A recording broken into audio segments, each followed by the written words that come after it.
Everything is awesome. Everything is cool when you're part of the team. Everything is awesome. Living our dreams. All right. Well, welcome to Aces of the Phone. My name's Miranda Martin, and I've got my training compadres on the line, Mr. Ben Miller. My name again is Miranda Martin, direct to Symmetry Financial Group under the Ryan Miller, Rob Puckett, Marshall Whalen hierarchy. Really excited, Ben. How about you? Hey, Miranda. Yes, super excited to be doing this call with you, man. Thank you so much for the invite, and thanks to corporate for allowing us the opportunity to share some of our knowledge that we've gathered over the last 15 years of appointment setting with you guys. So I'm super excited and ready to get rocking and rolling. Yeah, so just to give you guys a little bit of background on Ben and myself, him and I had the opportunity to work together for quite some time before coming to Symmetry. And I would think, Ben, probably about 17 years of training people that had absolutely no phone experience at all. And what we specialized in was giving them a system, probably within the first couple weeks, that had them come from having no phone experience at all to actually being like a top producing phone agent in probably about 100 different locations nationwide in our last company. So we're really excited that a lot of the stuff that we trained on there, almost 100% of it, is actually transferable to the Symmetry booking model. So we are so excited. We have kind of put our heads together and said, what did we do to help the agents here at Symmetry, and what have we been doing over these last 17 plus years that we can condense into a 3-week training to really give you guys, either who have been here a while or who have just started off, the best chance to really become an expert as quick as possible. So what we did, anything you want to add to that?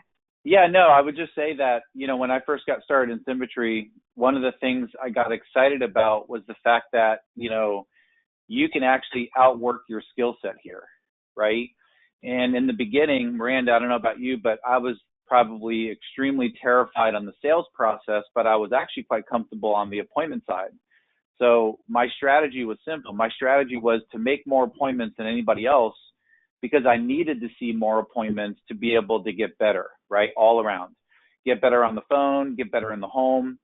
And so in my first year, I think I ended up writing, it was just under $300,000 of annual premium.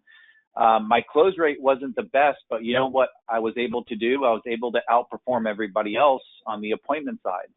So I share that story with everybody because this is where it starts, and it really starts with the mindset, but you have to understand that if we can't make appointments consistently week in and week out, and we don't hit our goals, then we're never going to get to where we want to be. And so our hope is over the next 3 weeks, we give you guys a good, strong foundation on how to be a better appointment setter and honestly, how to increase your own expectation out of yourself. Absolutely. And Ben, you brought up a good point. Like, I know for you and myself, we didn't have really a big sales background before coming to Symmetry. We actually ran away from doing sales and kind of meeting with people as much as we could. So coming to Symmetry and both of us kind of finishing in that top percentile for our first year here was 100% to do with what we're about to teach you. The phone stuff is absolutely transferable to the in-home. We're going to give you the skills to guide the client with confidence and professionalism through the appointment setting process, and you do the same thing in the home. So really excited, guys, to dive into this for you today. This is going to be a 3-week series. Today, we're really going to dive into the introduction part of the phone script, because without getting through that first part, you're not going to get into the second part, which is the appointment process, the booking process. And then the third day, we're going to cover really go above and beyond on some different objections that we can use, and also give you some tools on how to mine the numbers that you're writing down each week of how many leads that you're taking versus appointments that you're setting, and how to use the tools that we're about to give you on how to continue to make yourself better. John Maxwell, real quick before we get to that book, John Maxwell says that in order to be successful, you have to be intentional, right? And I think, Miranda, one of the biggest pitfalls that I've seen so far with new agents is a lot of times people think they could just wing a conversation on the phone. And our hope is after today, at least, you're going to see that there is technique on the intro side of this call. And the idea is this: the further you can get through the script, the higher the chance you have of booking an appointment. So that's what we're going to be focusing on. Absolutely, guys. And so when we dove in, and one of the things that was just such an integral part of being good on the phone was obviously having the right mind frame going into it. And Ben Miller and I would actually make this a mandatory requirement for our new agents to read this book within the first week and a half of them starting employment with us. And what we saw was people that didn't have at all the right attitude. We were able to develop that attitude of winning, develop that attitude of I'm going to find a way to make it happen, not hope it will happen. And so if you haven't got this book yet, I encourage you to grab it, because we're going to be working through it over the next 3 weeks. But most importantly, as you can see by the tabs on here, this has become just a resource for winning in the sales and phone process. I've got tabs here about like relationship building, how to do the cold call, how to get my head right, and it's really kind of like the Bible of booking appointments. I would say, Ben, what about you?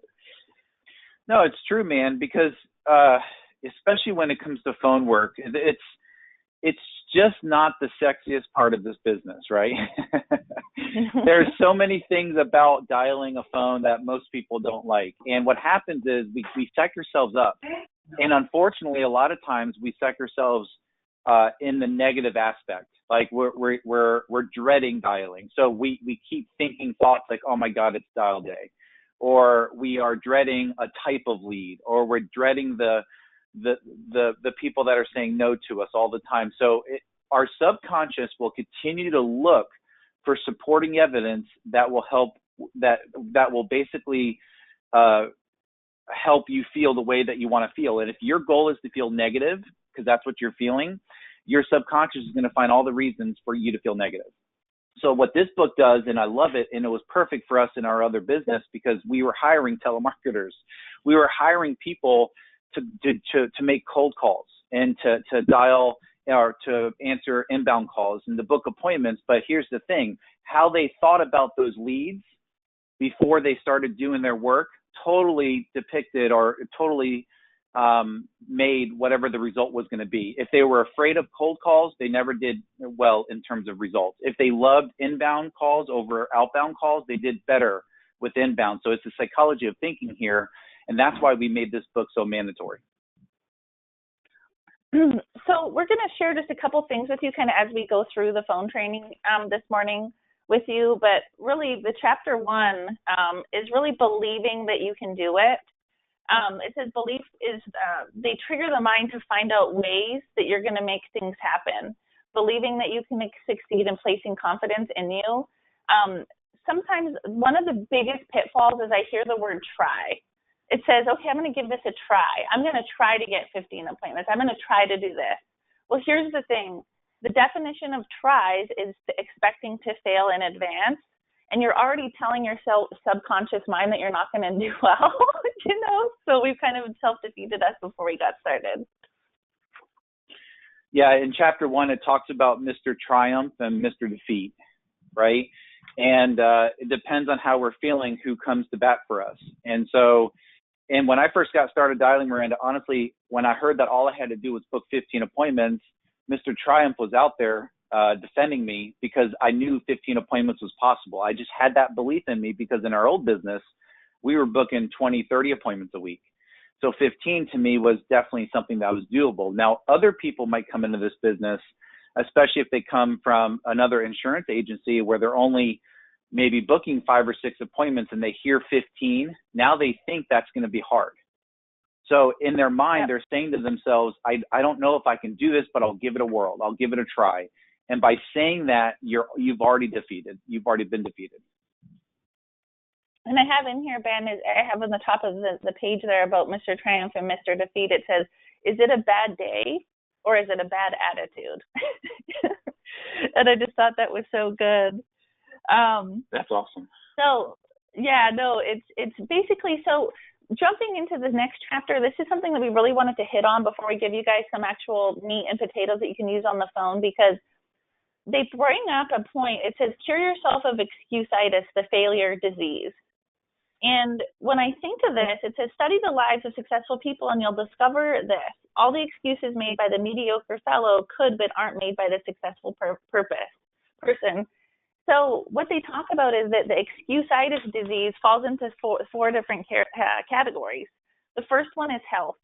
I know for me, one of the things that I've suffered with ever since I was a young teenager is migraine headaches.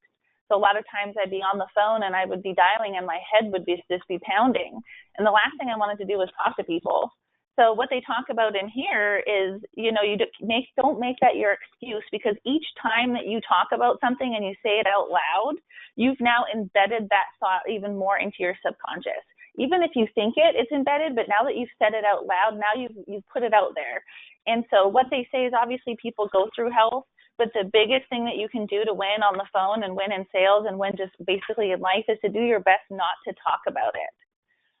Ben, anything that you would add to the kind of that health part of it? Yeah, I just think it's important to realize that we're not saying to ignore the fact that maybe there's an issue, right? We want you to address those health issues. But what we're saying is we don't want to dwell on that fact. And a lot of times it's so easy for us. While we're making calls, right? Yeah, I mean, it's the truth. I mean, when we're dialing on the phone, maybe I don't really feel very well, right? I'm just not excited. I feel maybe a little bit of a stomach ache, whatever it might be. So now when I'm dialing on the phone and I'm not getting the results, it's real easy to say, hey, it's because I didn't feel very well, but instead of doing that, I'm just going to be focusing on the results. I'm focusing on the people that I'm talking to. And by the way, when I do that, I tend to forget about my illness. And suddenly, miraculously, I actually start feeling a little bit better because I'm accomplishing something. Yeah. It says here, each time the victim makes an excuse, the excuse becomes embedded deeper within his subconsciousness. Thoughts, positive or negative, grow stronger when fertilized with constant repetition. So it says in here, so refuse to talk about it. The more you talk about an ailment, even the common cold, the worse it seems to get. So instead of complaining about, I'm not feeling good, it's far better to be glad you're healthy as you are. Just be grateful for the health, and the powerful vaccination is developing against new aches and pains. And so I love that. The second one is, I'm going to go jump. What's that? Yeah, no, there's one other thing. How many of us feel better when we actually accomplish something? To me, that's the cure for everything. When I'm productive, even when I'm physically not feeling well, when I'm productive, I mentally feel great. And because of that, in the end, it I just feel better all the way around. So be productive as much as possible. I think that will cure the ailment. So second one that they have in here is the intelligence. And it says in here that the thinking that guides your intelligence is much more important than how much intelligence we actually have. So the thing is, it's like, man, maybe I'm not smart enough to do this, or maybe I'm not as good as Ben Miller at the phone, so I can't book appointments. It talks about basically putting in your mind, you can either use that as an excuse. So it says, remember, the thinking that guides your intelligence is much more important than the intelligence that you have. And anything you want to add to this one? Yeah, when I hear you say that, you know what I think about? I think about the disease paralysis by analysis. I honestly, I do. There are people out there that just want to study. These are the people that have the biggest smarts in the world. Maybe they're the most intelligent. They have to get everything down first. But you know what? Those guys never get very far. It's the people that actually take action, right? They're thinking through the process, but while they're doing the process, they're not just thinking about the process. And I think specifically with the phone work here, Miranda, we get paralysis by analysis. We feel like we have to have everything in order for us to kind of get started. And that's true on the sales side too, right? I got to have all the agent guides memorized before I can actually start selling. And the reality is there are a lot of things you can do intentional in the very beginning, like memorize the script and memorize rebuttals. But the only way you're going to get better at that is through the action. So it just kind of made me think of paralysis by analysis. Yeah, and the next one's age. Sometimes it's like, man, maybe I'm too old for this. Maybe I'm too young. And really, we can use it as an excuse, or we can use it as the reason too. Ben, I think we were talking earlier, and you said that you had someone that was kind of fallen into this category that you thought that this is really going to speak to. Yeah, well, a lot of times when we start working with some older agents, in their mind, they're not technologically savvy. So when it comes to maybe the dialer of what Matt and Brad Smith are putting out, or maybe even scanning documents into the computer, they think they can't do it because they're old. So instead of working on it and getting better, they use that as the excuse. Oh, I'm too old. You can't teach an old dog new tricks. Can we just fax it to you? Right? Or let me just manually dial. And I'm bringing this up for a reason, by the way. The fact is, you can only manually dial so many numbers at a time. And specifically when we're heading into this phone system here that Matt and Brad Smith are going to be sharing out with everybody, that allows us to dial more people in a shorter period of time, getting more people on the phone, and in the end, it just makes us book more appointments. So if your goal is to be efficient, get comfortable about being uncomfortable, and that includes with technology. Awesome. So this last one, we're going to ask for some interactive interaction with you guys. So please take the question bar, the chat panel, and because I want to get you guys interact with this, because this last one I think is one that we all fall into at times, and we might not even realize it. The luck excuse-itis. Basically, what they're talking about here is they say that luck is not, hold on one second, accept the law of cause and effect. Take a second look at what appears to be someone's good luck, and you'll find that it's not luck, but preparation, planning, and success-producing thinking that preceded his good fortune. Take a second look at what appears to be someone's bad luck, and you'll discover that there are specific certain reasons that this person is not being lucky. So when we talk about luck, Ben, it's hardly a day will go by. Let's say that I'm making phone calls, and then I see that you are on there and you're booking, half your people that you talk to, and I've now had to make 200 calls and I have like 3 appointments. I could say, man, I'm having a bad day. Ben Miller is killing it. It's his day today. Or, man, no one's picking up the phone, right? What did I just do by saying that? When I said no one's picking up the phone, remember we just talked a minute ago about putting those things out there, and now that's put in I'm putting that even deeper into my subconscious. So I want you guys to think for a minute about some things that you either have heard people say or that you've said yourself that could be considered luck excuse-itis. And I'll hand it back to you, Ben, to kind of explain a little bit more for the people that haven't read the book what we kind of mean by that. Yeah, so it just comes down to giving ourselves an alibi, right? And it's much easier to give ourselves the alibi than realize that maybe we're not taking ownership, and the fact that we could be doing better if we just were more intentional about maybe the study habit. Do we know our script, right? I've heard agents in the very beginning, say, oh, it's the leads. That's the reason why I'm not booking as many appointments. Oh, it's just the area. I've had a lot of agents tell me about that. It's the area. Here's the thing I got to ask you. Do you really want to succeed? Right? And if you do, the question is what are you willing to do to succeed? And now that we're specifically talking about the phone period, it is actually quite simple. There's only 3 main things that you've got to do to succeed here on the phone. You got to memorize your script, you got to memorize your rebuttals, and you got to have massive action.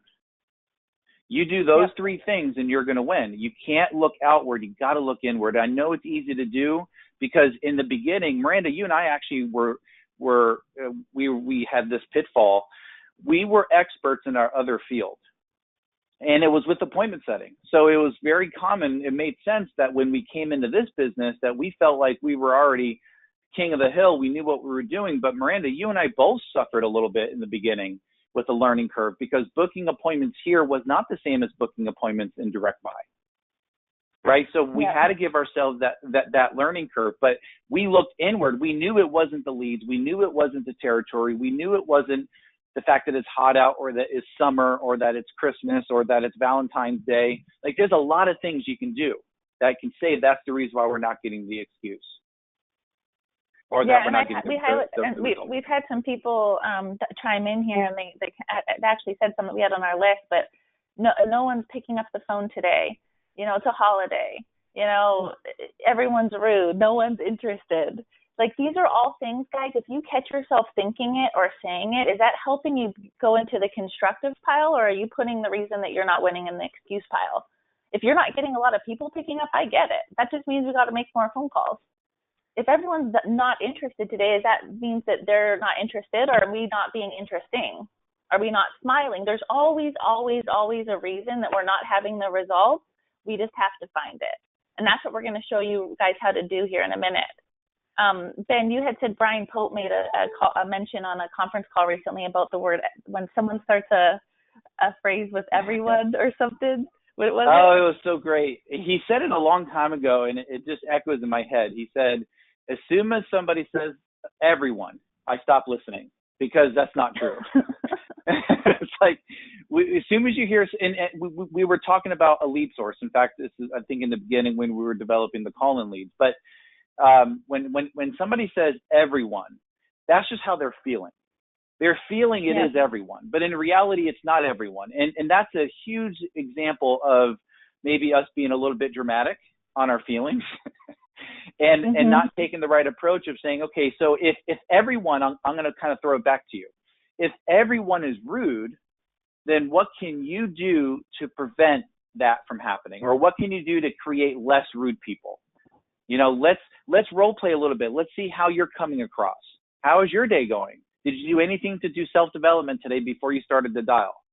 Or did you just wake up, roll out of bed, and start dialing? Like, what did you do to prepare for success? Yeah, what did you do to gravitate those positive people in your life? I think I was reading I can't remember what book it was now, but they said that everything that you have in your life is a reflection of what's going on inside of you. So if everyone is rude, am I combative? Am I not centered? Have I, like you said, did you read? Did you go for a run around the block? Did you do things that made you be the best version of you before you picked up the phone? And if for me, Ben, I'm just going to kind of throw a nugget out there. When everyone was rude or everyone was not interested, and I looked inward at me and I said, why is this happening? There's a reason. There's a stimulus response theory. We are the stimulus that creates the response. So write that down. We are the stimulus that creates the response. So if everyone's rude and everyone's not interesting, there's one thing that I used to find that I wasn't doing. And that number one thing was I was not smiling at the start of the phone call. And I know that sounds really simple, but I'm not joking. If you've got hung up on 10 or 15 times, are you happy? If you got in a fight with your spouse or your kids, or you just didn't sleep very well, are you in a good mood? Do you smile when you're pissed off? No. So guess what we had to, Ben and I know we were huge fans of this, is put a mirror up next to you, or turn the webcam on your computer so when you're dialing you can see yourself, and make sure that when you say hello, you've got a smile. And guess what happened? As soon as I did that and I was intentional, and I could have been in the middle of crying. Who knows what's going on in my life? I'm crying when I started my phone calls, not about this, of course, but I just smiled. And then guess what happened to everyone? All of those rude people and all of those not interested people are now interested, because I chose to take accountability and figure out what I was doing wrong and fix it. That's right. You saw the symptom. The symptom, right? The symptom is everyone is rude. And then you realize that you just got to follow the cookie crumbs and kind of figure out why everybody's rude.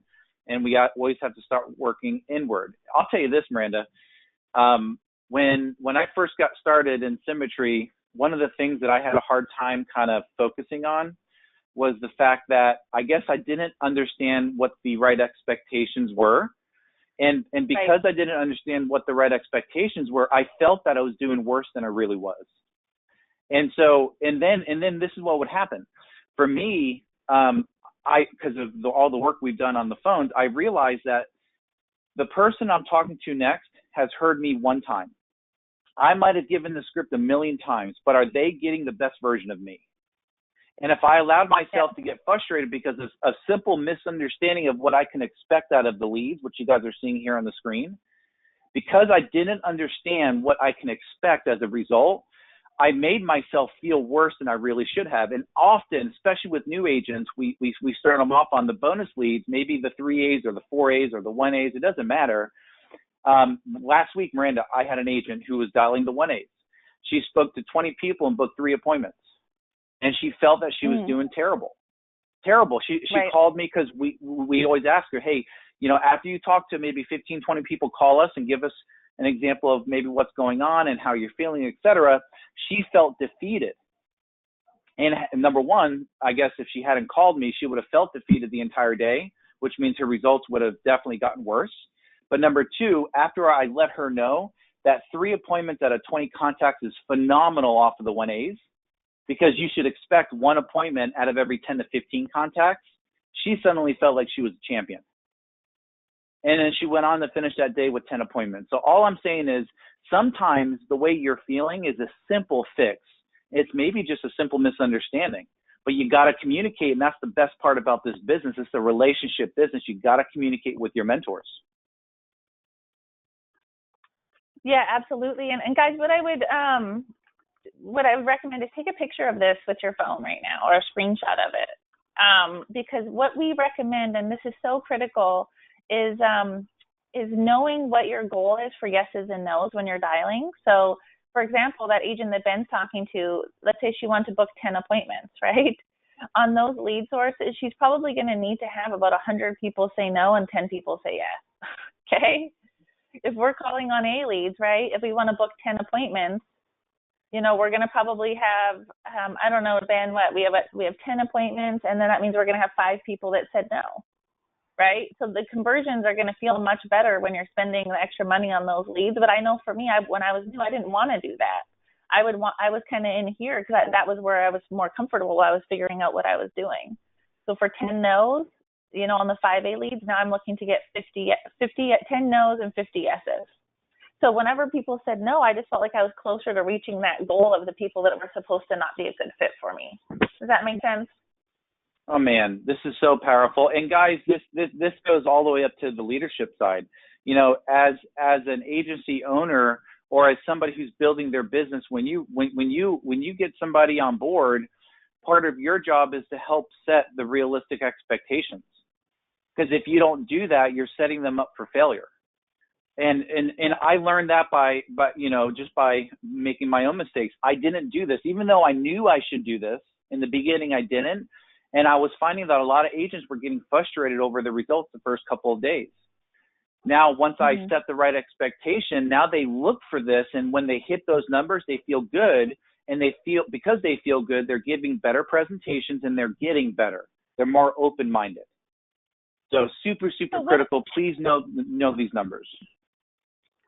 So what we're trying to tell you too is if you're within these numbers, you're right on where you're supposed to be. So at that point, you just kind of carry on saying, you know what, I'm right where I'm supposed to be.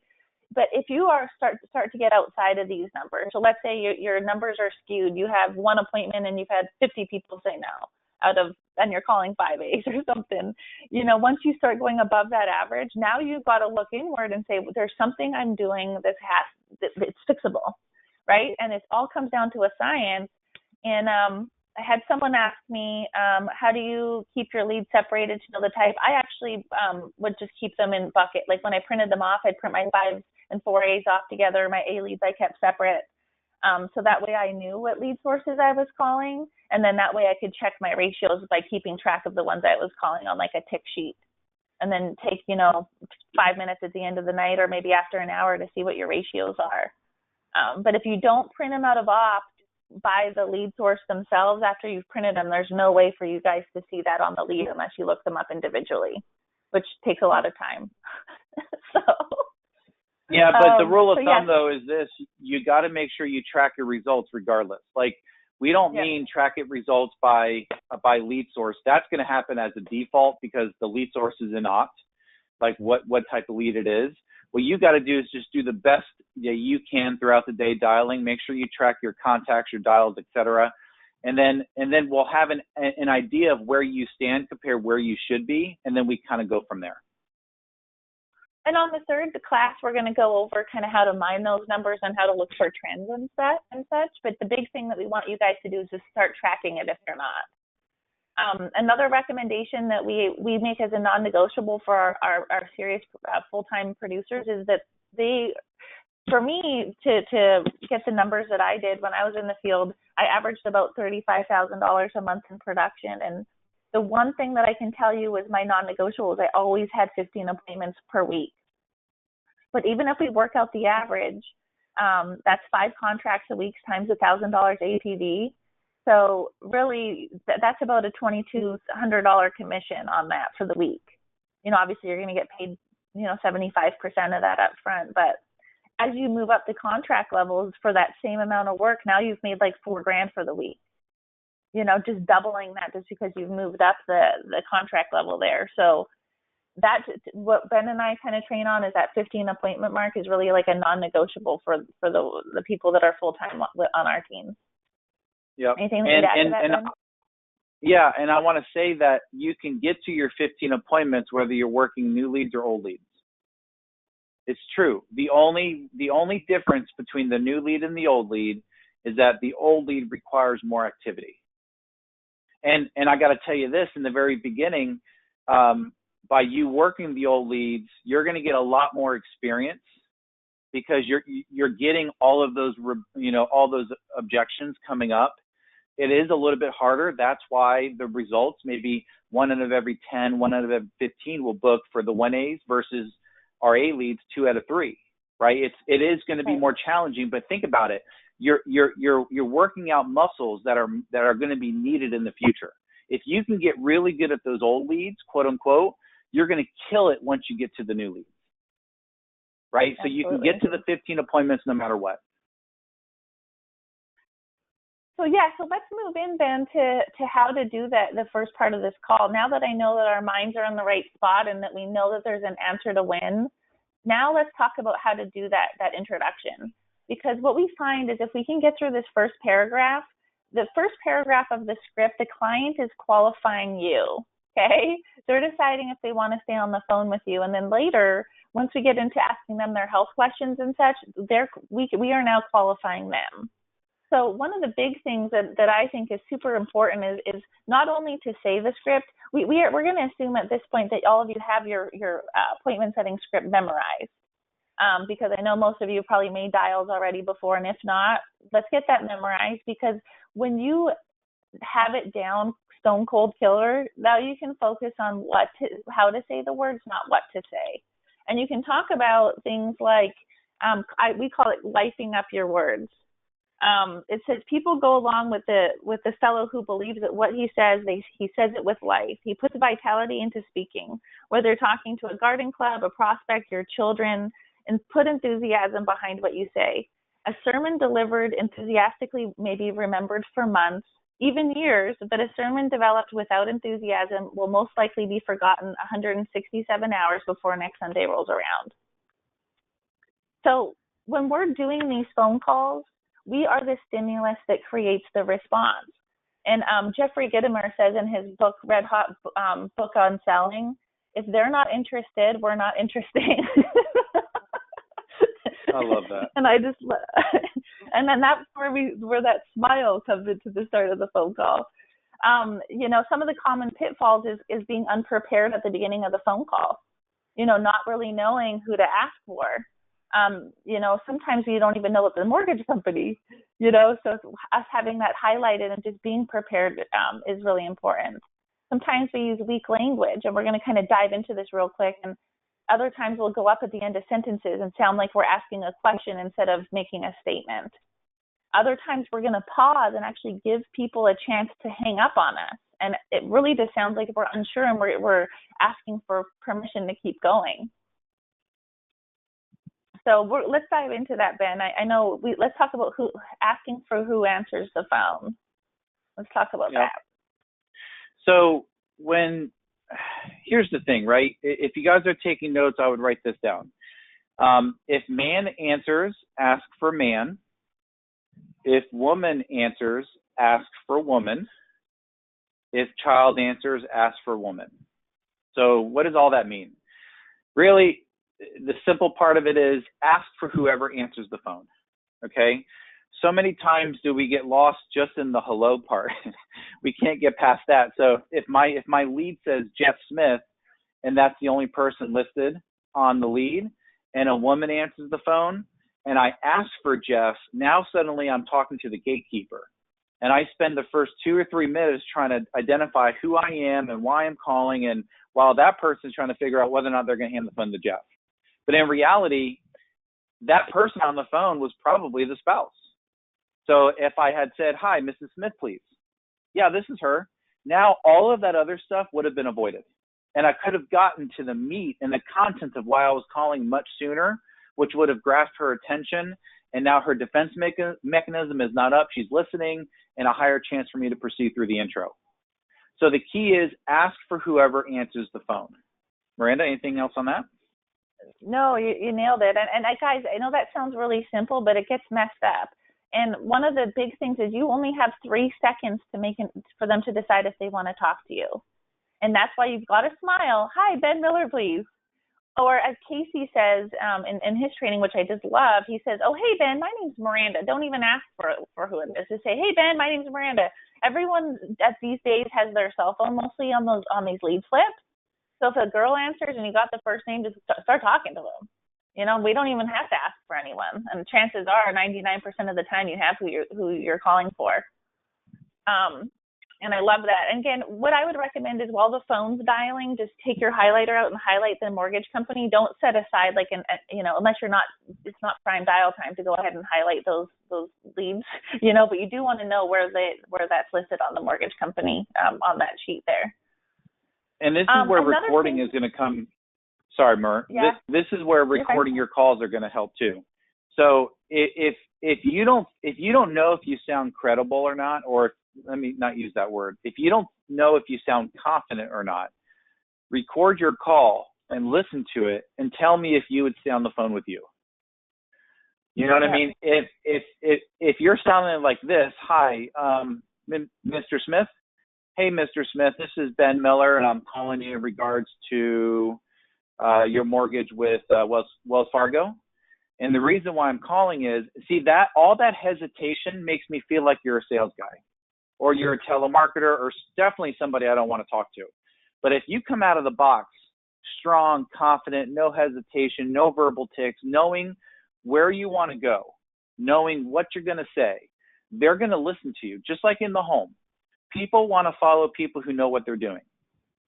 Right. So yep. if I just described you a lot of hesitation in your voice, the reason why you have hesitation is because you don't have your script memorized, and you're trying to figure out what to say next. Your brain's not thinking fast enough, which is fine. That's natural. So instead of making your brain think faster, just have your brain memorize the script, and you can think just as slow as you want. And then now we fall into the luck excuse-itis.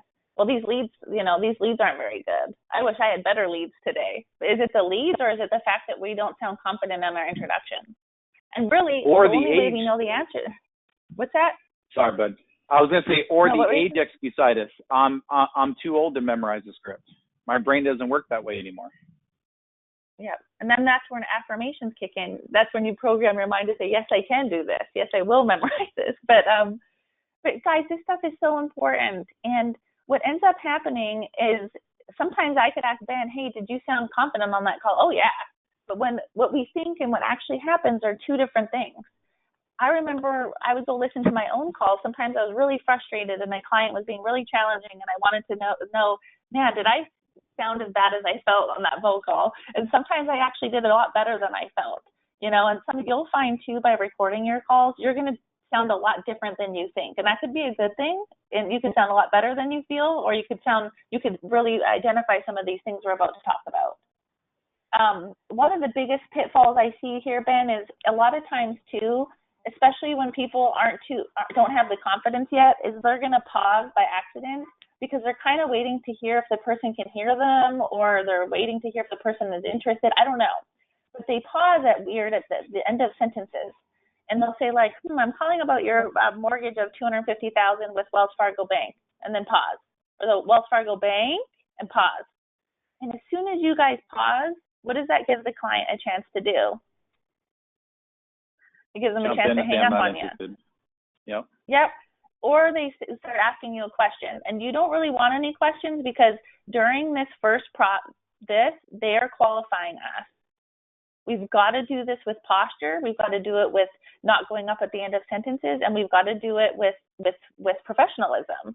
So one of the things that I always coach on is I actually have, sometimes people rewrite this first paragraph altogether, and I will add in the pausing to happen 3 words into the next sentence. So it's, Miranda, I'm calling you about your mortgage in the amount of $250 with Wells Fargo Bank, and I'm getting back to you, pause, about that postcard you received in the mail about your mortgage. It was you or your spouse, pause. And this is transferable with any script, right? So just add in 3 words from the next sentence and then pause. And what you're going to do is you're going to stop yourself from going, regarding your mortgage, pause. You know, if you do it as one sentence, you eliminate going up, and you also eliminate the chances of doing a death pause. So here are some of the symptoms for you. If you don't know whether or not you have an issue with pausing, here you go. Are you getting a lot of people interrupting you during the intro part of the script, right? Are you getting a lot of objections in the beginning? I'm not saying are you getting any. Of course you're going to get some objections. But Miranda, I got to ask you, I would say by now you're probably pretty good at knowing where to pause. You know, how often do you get objections in the intro of the script? Maybe out of 10 calls that you speak to, how many of those do you think would maybe interrupt you? Some of the people will try to interrupt me, but I will use what we're doing right below there, which is the deflection. So, you know, the most important thing is making sure you're not inviting the objections by pausing, and that's normally why that happens. But then what I'll do is I'll just use one of these down here, and instead of me trying to answer the objection, I'm going to deflect it. Because if I just said, hey, my name's Miranda, and you say I'm not interested, do you even know why I'm calling? You know? So I'm not going to go ahead and try to answer an objection to something that you don't even know what it is yet. So what we find, we'll train on this as we move through, but deflection, objection, takeaway. And the first time that a rebuttal comes up, you can just go ahead and, the first objection in sales is not the real one. They're just trying to get off the phone, or they're trying to, you know, whatever. So Ben, let's try that real quick. And if you can just speak over top of me, and I'm going to use one of these deflections down here. Okay. Hi Ben Miller. My name is Miranda Martin, and I'm calling about your mortgage in the amount of $250 with Wells Fargo Bank, and I'm getting back to you about that. So I don't have Wells Fargo anymore. Oh, that's exactly why I'm calling, Ben. You had you or your spouse called a number and followed the prompt to answer a couple questions, so we could contact you back about your mortgage protection options. And I was actually in the middle of getting your options. I've already looked into this before. Oh, you know what? I'll actually get to that in just a moment here. I just had a couple questions here to get this taken care of, and then I'll verify some information and get this out to you. When you called in, you indicated, and then I'm right into my script. And you know what's happening as the guy who's like the consumer, and I heard her answer, that's why I'm calling. She made me realize she made me think she heard me. So now I'm just waiting for her to respond, right? And then I'm still listening. That's the tricky part here, is she was able to make me realize that I was heard, but I'm still listening. And here's what happens. By her pushing through the script that way, rather than having to beat down the objection and chase it down and almost cause a fight because of it, like, for example, I don't remember doing this. We have some agents that spend 3-4 minutes, you know, I'll email it to you, I'll do this, I'll do that. But Miranda, she just says, well, you know, that's why I'm calling. And she kept on moving through the script. And the funny part is she would get past the intro and have a greater chance of booking the appointment than the person that chased down that rebuttal. We don't want to chase bones. That's basically what we're trying to say here. Not on the first objection. Yeah, and really, you know, our confidence behind that is really important. That's why you guys knowing your scripts and having these rebuttals memorized are important, because one of the ultimate signs of confidence is smiling when you start an objection. Throughout this introduction paragraph, I also want to see, did I smile at the start? And I want to do a couple smiles throughout it to endear the guest to stay on the phone with me. So when Ben, I knew he's going to try to get off. Most people do, because they don't know who you are, right? So I already know that he's going to throw something at me, so I'm ready, right? You got your gear on, you're ready for the game, right? So as soon as he says, hey, I want to get off the phone, I already know I'm going to use, that's exactly why I'm calling. Oh, that's exactly why I'm calling. So smile, don't pause, and then go right back to script. Mm. There's another You point brought that up, came out in this book. What's that? yeah, Yep, you brought there up you go. something that I don't want people to glaze over. You said I know they're going to want to get off the phone. And the reason why I'm highlighting that is because there are a lot of agents out there that are surprised when people are trying to get off the phone or even frustrated. And they're frustrated because they weren't prepared for it. And what Miranda was saying is you actually have to be prepared. 9 out of 10 times they're going to want to get off the phone. So rather than be caught by surprise, let's kind of be equipped with ammunition on how to defeat that. And really all she did, if you look at the simplicity of this, she used 2 rebuttals here. It's the deflection. That's why I'm calling. That's a great question. I'll get to that in a minute. If you really boil it down, do you think every one of you guys on this webinar could do that with confidence? Not just say it, but you got to do it with confidence and smile. And I bet everybody here could say yes. So she's prepared for it, I guess is what I'm trying to say. I'm ready to rock, and here's something, and thanks, Ben, for pointing that out. There's something else that came up on page 175 in the book here that I just think is so perfect for this part. It says, I've got good news. It says, I've got good news. Immediately when you say I've got good news, this person gets 100% attention from everyone present. Good news does more than get attention. Good news pleases people. Good news develops enthusiasm. So I remember, and I totally forgot about that until I reread this book when we started to plan for this call. That was another deflection. So if I said, Ben, hey, my name's Miranda, and you said I'm not interested, I go, hey, I have great news for you. I'm calling about your mortgage, and people love that. And I was like, wow, I forgot how important that was. And it was the vitality behind it. It's you're alive, you're excited. And, we don't want to be like an over the top, car salesman, but just being excited about, I do have good news. This is an opportunity that 9 out of 10 people are totally in a bad spot if something bad happens to them. And you're about to save them from that. Yep. And the other thing to pay attention to, guys, is your pace, right? I mean, in the beginning, this is a common pitfall when we were at the other company, when we were training new agents. We called them agents as well. But what they would do is they would go supersonic fast in their script because they felt that the faster they would go, the less likely somebody's going to interject. So they would say, hi, my name is Ben Merrill. I'm giving you a call in regards to your mortgage with SunTrust. And when you took out your mortgage with SunTrust, and they're basically not breathing. And so I'm going to say this to you guys. This is how you know you're going too fast. If you're out of breath by the end of the paragraph, you're going too fast. In fact, I could even say if you're out of breath after a few sentences, you're going too fast. You don't have to go fast. In fact, by you going fast, it actually creates more of a non-interest because they can't understand you. People want to understand why you're calling. In fact, a lot of people would be interested if they understood why you were calling. So that's where the pausing technique that Miranda just introduced here is so vitally important. So we don't have to go fast. We just shouldn't pause at the end of a sentence because that's the natural part. That's the natural thing for us to do. What we typically do is pause at a period. And when we're communicating with someone, that's when the other person normally will interject. It's just in a typical conversation. So to prevent that, we don't pause at the period. We assume it's a run-on sentence, and then we pause the first couple of words after the first sentence, right? So knowing where to pause is critical here, and just go slow and low, relax, and just have fun with it. Yeah, you want to be professional doctors or lawyers' office calling them. And for me, I'm a fast talker. So when I'm calling, especially older folks, if I have to talk so slow that I feel like I'm talking too slow, and typically that's a good pace.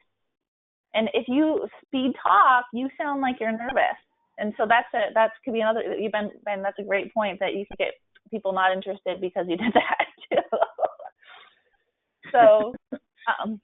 So guys, I had a couple people asking how you can record yourself. Really, the easiest way, I don't really care about what the client says. I care about what I'm saying because I can't control the client. I can control me, right? So one of my favorite things to do is just set up like an iPad next to me or a secondary recording device and just hit record and just hear, like if I'm talking to Ben right now and I got my iPad, I'm going to hear my side of the conversation. So you can just use a normal recorder for that. There are recording apps like Tape a Call, but it gives you about a 3-second delay when you attach that onto your phone call. And that kind of scares me because you only have 3 seconds to make an impression on these guys, and I don't want to waste it on connecting a recording device to that. I do know that if anyone's using an automatic dialer, there's a way for you to record it. I don't have, Ben, do you remember the name of that? No, we'll have to. But we can get that out. No, but we'll get that out. Yeah, and I think I don't want to put them on the line here, but I think they're working on a way to get these calls recorded. So that way, not only through the dialer. So I don't think we're gonna have to worry about that. But in the meantime, guys, I another thing I like doing is just putting the client on speakerphone for a few calls and just recording from a secondary device. You know, don't do it all the whole time, but that way at least you can test yourself on some of this stuff, and it's real simple. You can use a recorder on the computer or just something that's right next to you while you're making your dials, or Zoom. You know, go on Zoom with your upline and just kind of like you can record it through that too. So those are just some ideas. A couple things. So guys, corporate now has a version of the objections on their website. So those of you that have not seen it yet, this is where I want you to go. So if you go to the Symmetry training site, the call-in script's the one that we just had up, and then down here that says managing phone objections. So if you look at these objections, we've got the deflections that we just talked about, and then we've got the first 10 are objections that you're going to use. These are the ones you use during the first paragraph. And then after the first paragraph, you actually have to answer them or they're going to think that you're not paying attention, okay? So the top 10 that you see here are all ones that you can use in that first paragraph or before you get down to the time when you're booking the appointment. So what we're going to recommend at the end of this call is by next week, there's only 9 of them here. Oh, sorry, 10 of them. What we want you to do is have all 10 of these memorized for us by next week. That was a best practice that we found before. We would send our agents home and say, we want you to learn 2 to 3 a night. Some of them are shorter, some of them are longer, but just commit for 1 week to getting this stuff down, because this is now going to take you from what we say amateurs practice till they get it right and professionals practice till they never get it wrong. So that's assignment number 1.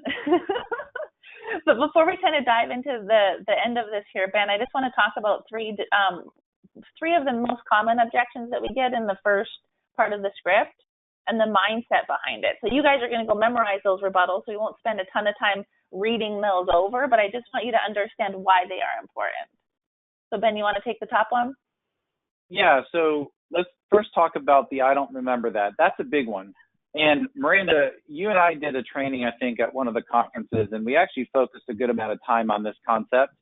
And I think what most people tend to do is they tend to try to get them to remember and almost argue with them, you know, because listen, here's the thing. By the time these guys called or by the time they sent in the information, we're talking it might have been maybe 2 weeks ago. Let's call it 2 weeks.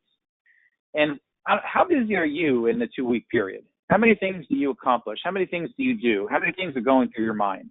So it makes sense that when you call, right? It makes sense that when you call them, they're not going to remember, right? So instead of being surprised about it, let's be equipped on how to manage that rebuttal. And you're going to see that right here on the screen there. It says, I don't remember doing that. It's a call-in lead. That's a very specific one for the call-in lead, right? That's going to happen quite a bit. So in my opinion, again, the better approach is the deflect. I think that's going to be your best approach because it's a lot less cumbersome and you're going to be able to get through the script a little bit faster. But if it doesn't and you like this rebuttal, then memorize this one and be ready for it because you know it's going to happen. They're going to give you that rebuttal. So just be ready for it and memorize it. Yeah, so guys, and you can actually use what we just talked about. So it says, no worries. So I don't forget doing stuff like this all the time and see him smiling because I know it, right? I'm not just reading it off the sheet. Hey, no worries, and I'm smiling. I forget doing stuff like that all the time. Most of the time my significant other does things or forgets to tell me too. You know, it happens all the time. So really the important thing is that 91% of people in the country, if a family breadwinner dies or can't work to a disability, they're going to lose the home. So I'm here to make sure that that doesn't happen. And then I'll go right back to script. No pause. If I pause here, I'm giving them a chance to do what? Jump in. Up, right? that's the big thing, right? And this is what we all do. Again, this is where the recording is going to come into play. Listen to yourself as you give a rebuttal, and I want you to ask yourself if you paused. Even if it's for a second, guys, there's no reason why we should. And what I like to do, Miranda, is use a transition word in between rebuttals to get me back to the script. And maybe that transition word is now. Now you indicated that. As I said, so you don't pause. Yeah, just so you don't pause. So another one here is I'm all set or I've already met with someone. The same thing. That's great. Use that. That's perfect. That's great because, guys, not everyone has access to all the products that we have. Not everyone explains it the way that you're trained to. Not everyone's going to connect with the people the way that you have. Not everyone's in the right product for them. Sometimes these agents are captive and only have one. That's like you going into the home and only having Mutual of Omaha or UHL to share with them, and that's your only option. Just because they've met with someone or talked to someone doesn't mean it's the right fit or was the right person for them. So I encourage you to just use that enthusiasm that's great, and you can just keep going. And we've got answers for that on here too. Let's see here. I'm not interested anymore. If you don't know what to do, let's say you're just like stuck and you're like, man, I don't know what to say. Number 6 is the answer for that. Well, that's exactly why I'm calling. And you just remind them how you got in touch with them and then book them, right? So for me, when I started to get frustrated with someone or I don't know where to go, I'm just like, listen, Ben, you got this letter in the mail and you actually sent it back and requesting a quote. And it discussed either a death benefit or maybe if you got disabled, you wanted to make sure your family was okay. Statistically, 91% of the people are, going to lose the home if someone dies or they can't work. And I'm here to make sure that doesn't happen. So what part of that on that letter there do you think stood out to you guys as a concern? And that was non-aggressive, right? What she did is she just reminded them of what they did, and then she followed up with a question, which is the best way to regain control of the call.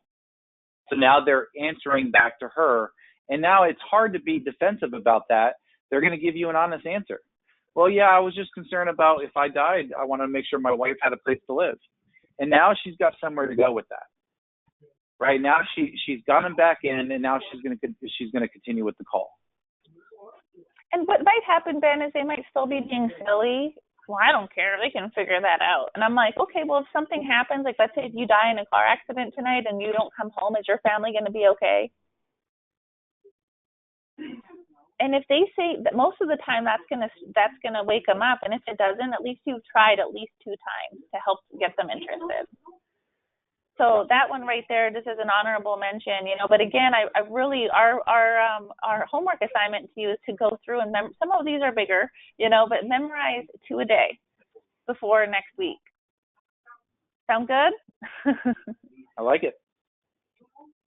So here's another thing. So I know we're kind of getting to the tail end. So we really, really encourage everyone to dive into this book. We're going to cover the next 2 chapters next week, chapters 3 and 4.